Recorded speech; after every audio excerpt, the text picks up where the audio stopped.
दो व्यापारी जंगल से गुजर रहे थे।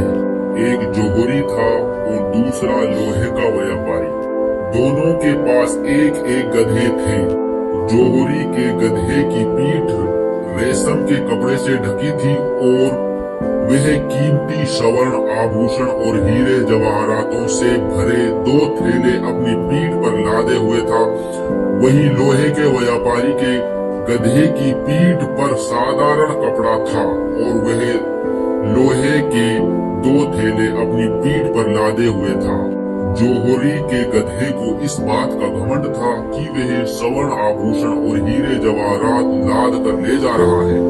वह बार बार अपनी बातों से लोहे के व्यापारी के गधे को नीचा दिखा रहा था। लोहे के व्यापारी के गधे को बहुत बुरा लग रहा था, लेकिन वह चुपचाप जोहरी के गधे की बातें सुन रहा था।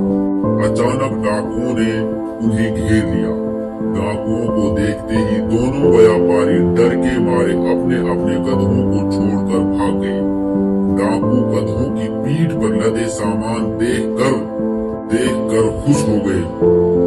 उन्होंने देखा कि लोहे के व्यापारी के गधे पर लोहे की 2 थैली थी और कोई कीमती सामान नहीं था।